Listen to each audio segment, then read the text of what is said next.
In this video, we'll go over cards and decks and how to use them in your game. By default, card decks are hidden. To use them, you'll first have to make them viewable in-game. To do so, first click on the Collections tab at the top right corner of your screen. It's the icon with the 3 dots and a line. Under Decks, there will be 2 options available. These 2 decks come standard for every game, but you can add your own. There's the Safety deck, which is used in-game to make everyone playing more comfortable and create safer games for everyone. For more info on safety decks and others like them, check out the link in the description below. Okay, the other deck is a standard 54 card deck of playing cards. Jokers included. To use either of these decks, simply click the Show button next to either of their names. The deck will pop up at the bottom right of the tabletop. You can hide the deck again by clicking on the Hide button that replaces Show. To open up the deck options for a specific deck, click on the name of the deck. In the first box, we can change the name of our deck.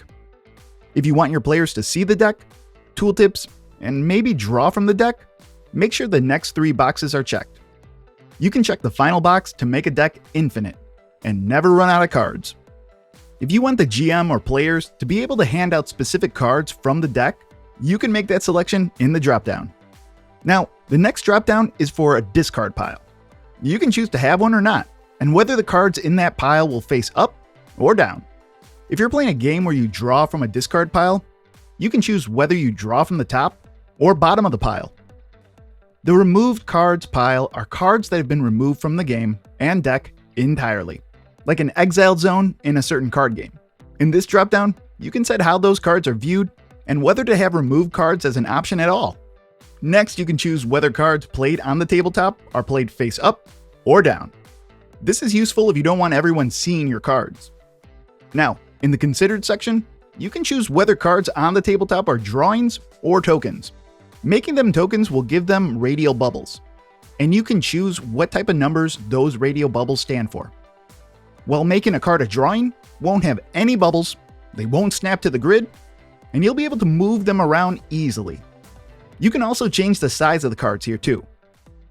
Now, at the bottom is a list of the cards in your deck. You can add or remove cards here. And if you click on a card, you can change its name and upload a new image if you'd like. Great, let's check out our deck. Now, if you hover over your deck, the deck menu will appear. The first option is Deal. This, of course, is used to deal cards out to your players. After clicking on it, a menu will pop up. In the top box, you can type in how many cards you want to be dealt to each player.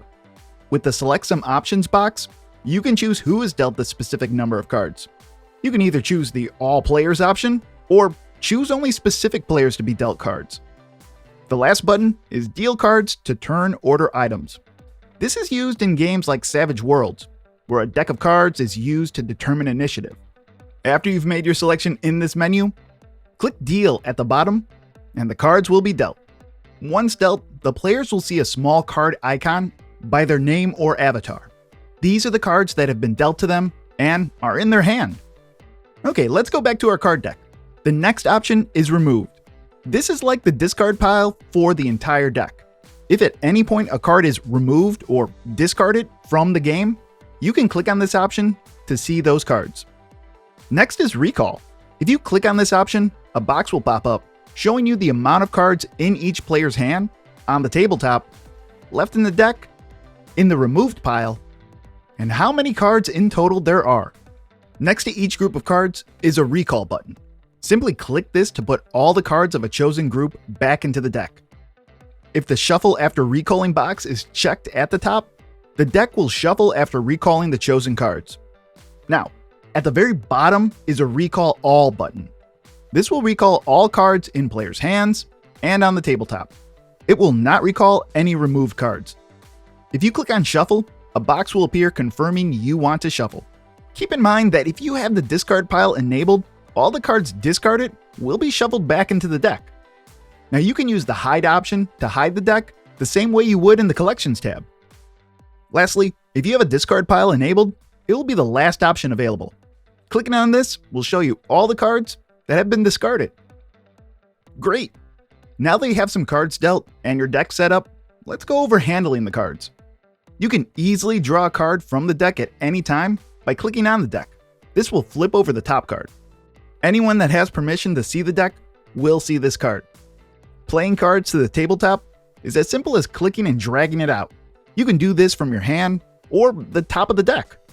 Once a card is on the tabletop, you can remove it by clicking on the card and selecting Remove Card. This will either send it to the Remove Card pile or the Discard pile, whichever you have allowed. You can deal one card at a time from the deck by clicking and dragging a card from the deck to the name of the player you would like at the bottom of the screen. This is quick and easy for just one card. Now, you can also pick up a card from the tabletop and put it into your hand by right-clicking on the card and clicking on Take Card. Now, players can interact with other players' hands of cards as well. They can open up another player's hand at any time, but by default, they'll only be able to see the backs of the card. If they hover over a card in another player's hand, they have the option to steal the card. If they choose a card from another player's hand, a pop-up box will appear for that player they're stealing from.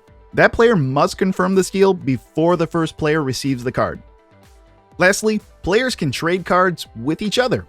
To initiate a trade, a player simply needs to drag a card from their hand to the name of another player. A box will pop up for both players, allowing them to add or remove cards from the trade. And when they both have confirmed the trade, it'll be complete. Now you know the ins and outs of card decks on Roll20. Have fun playing!